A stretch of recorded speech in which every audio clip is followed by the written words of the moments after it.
I can see it in your eyes, brother. You felt it. You are just like me! What's up, my peeps and my geeks? How y'all doing today? I am Ben, the Every Person Geek, coming at you guys today talking about Superman and Lois, episode 13, season 1. A lot of stuff happened in this episode, so we're going to get into it right now.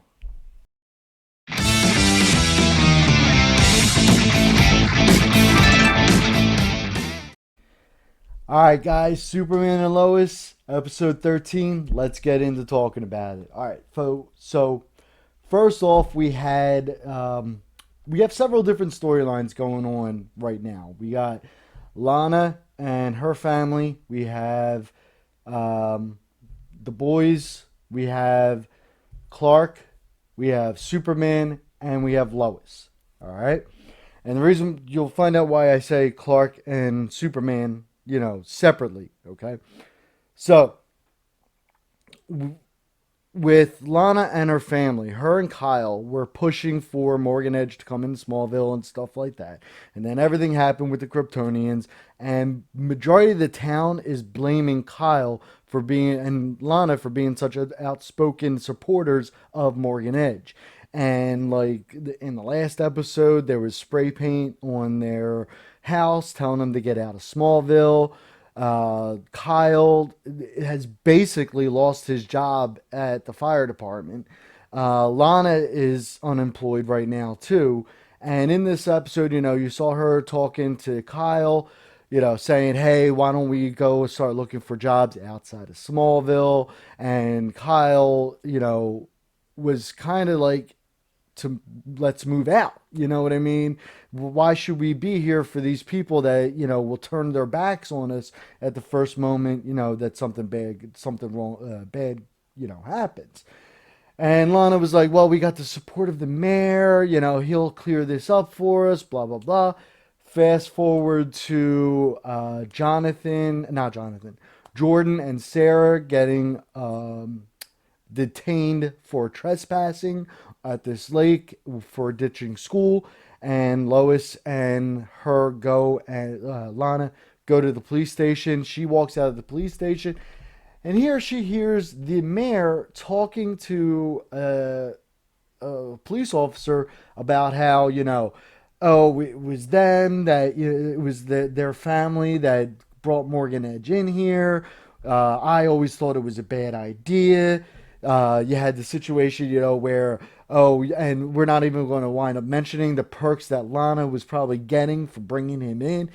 She went off on this mayor, was just like blasting him and everything. So I'm going to actually show you that clip real quick, just to show you how angry she was. Cushings are the real problem here. Honestly, Sheriff, I was suspicious of Morgan Edge from day one, but Kyle, he just pushed and pushed until he finally got his way. I mean, honestly, we're the real victims here. Yet who knows what kind of perks they got from Lana's special little job. Zero perks. Lana... We got lied to just like everyone else. Just like you lied when you said you were going to help us. Why don't you and I go talk somewhere else? You said you were going to set the record straight. And all you're doing is covering your ass so you don't feel the blowback come election time. I'm doing what's best for the town. You're doing what's best for you at the expense of my family. And for that, shame on you. Yeah, so she was pretty pissed off about that situation, which she has every right to be. Now, there are rumors going around that Lana might wind up running for mayor in one of the last two episodes, so I'm curious to see if that's actually going to happen or not. So that's the storyline with Lana right now. Now you have another thing going on with Jordan and Jonathan, where they still have to maintain the secret, that their father is Superman and everything. And Jordan and Sarah, they go off, they skip school, they go off to a lake, and they're just talking about life and stuff like that. Nothing really too big. Now, Jonathan, on the other hand, winds up talking to this girl that Sarah's been warning him not to, be around and everything else like that. So he winds up driving off with her, and he's sitting on her car, and she winds up trying to milk him for information about like everything that's happened because his grandfather is General Lane, and he becomes wise to this, and he winds up leaving her there. She drove. He didn't leave her in the car.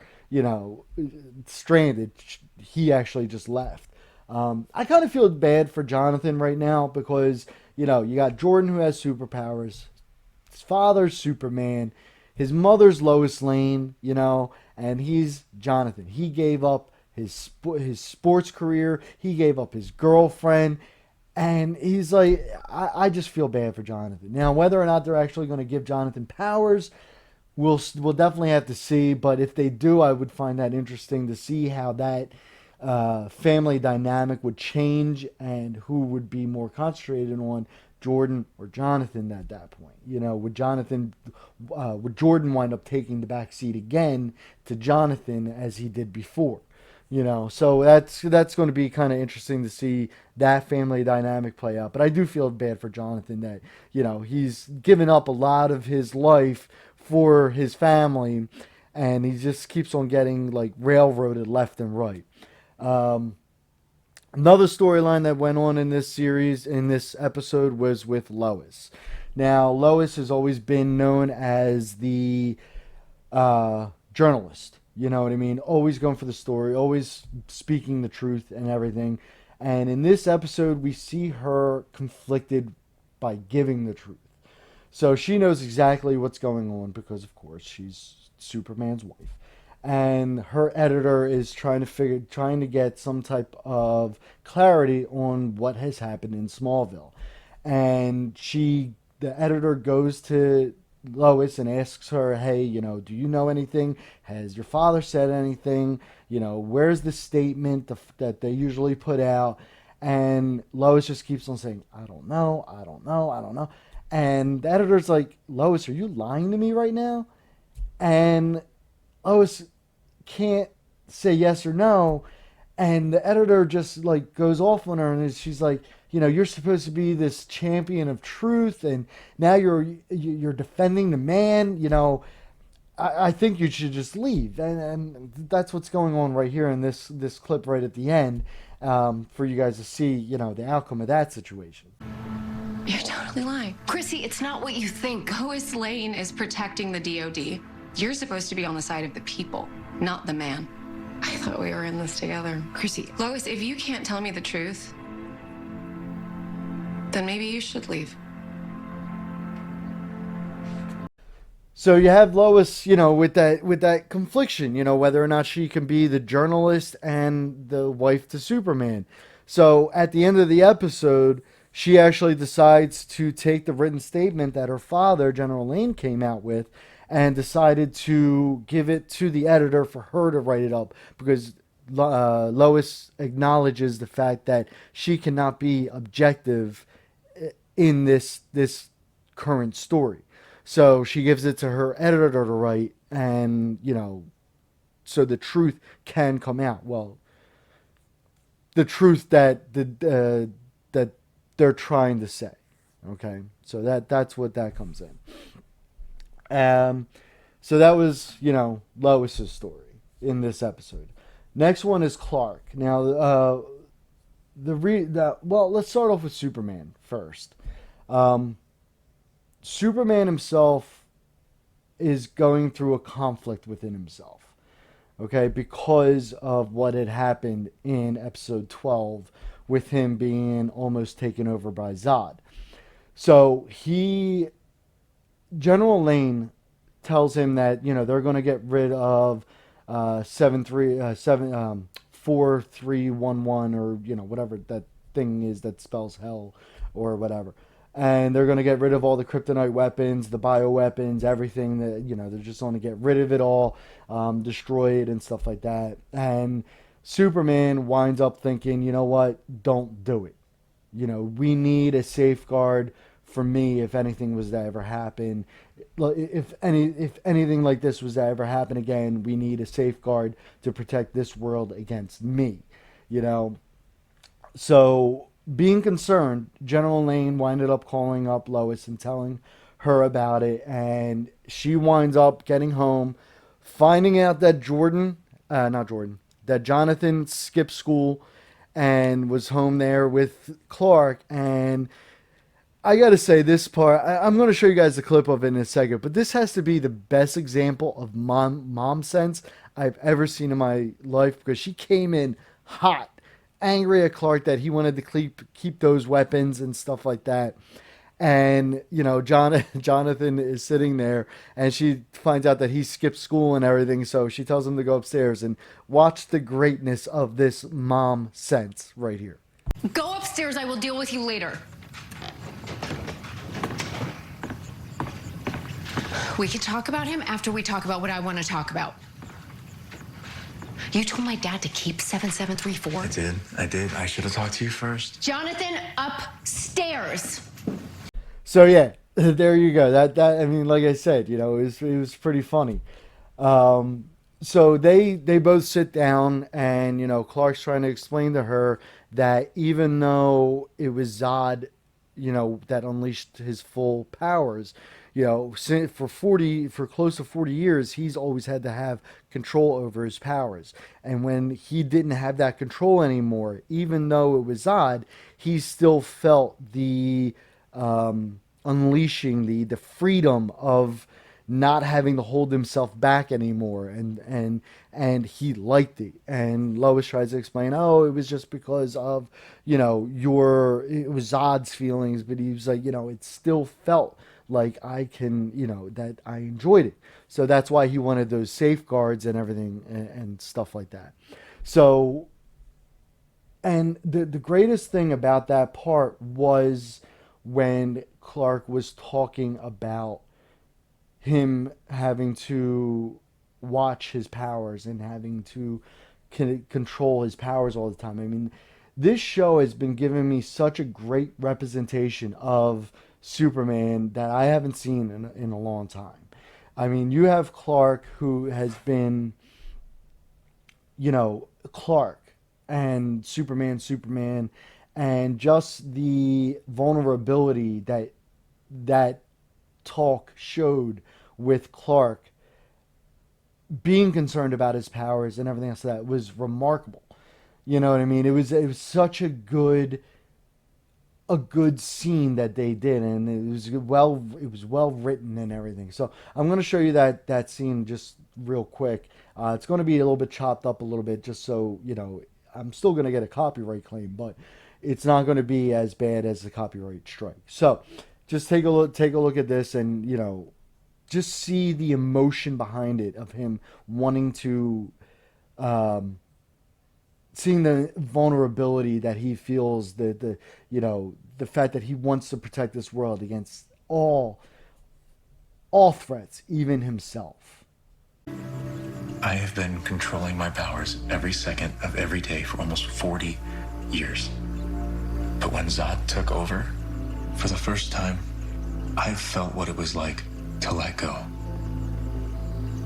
To really let go. I know, but I felt it. It was me. And I'm not saying I want this to be true. I wish it wasn't.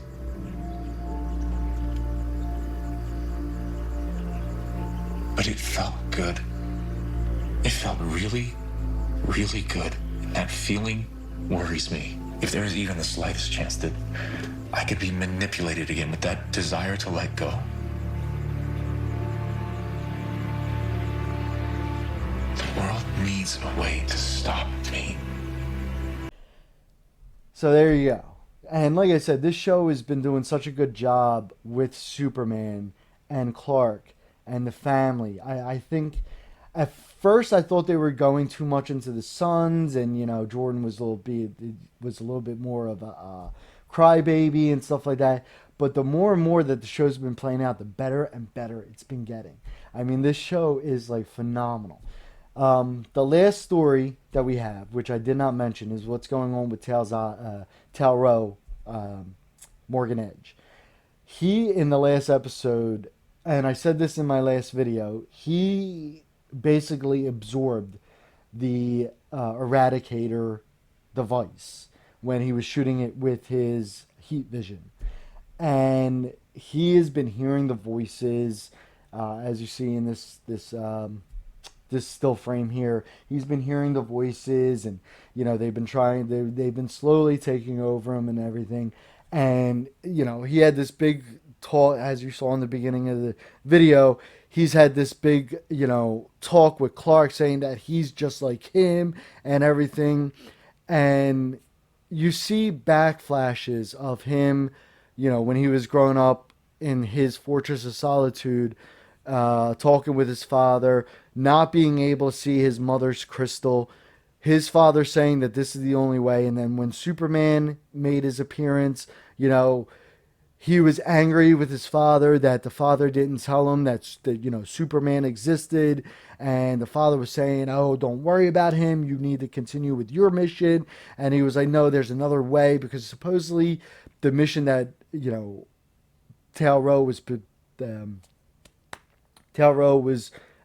preparing for was to basically lose himself and become this person, this other thing, So at the end of the episode, you see Tal Rho sitting in his kryptonite cell, very reminiscent of Smallville when Lionel Luthor built Clark's kryptonite cell. And you have him sitting in the cell, and then all of a sudden he's looking down. Well, his eyes are closed, and he looks up, and he's got these blue eyes because he's let the Eradicator machine take over his body. You got these blue eyes, and it's very reminiscent of it's like almost like a shout out to the blue electric Superman, which you got right here, that came out shortly after the death of Superman. So I think they were just doing a little, shout out to that. But his eyes turned blue, and then all of a sudden, his body rose up. He started floating above the floor, which you're seeing in this still frame right here.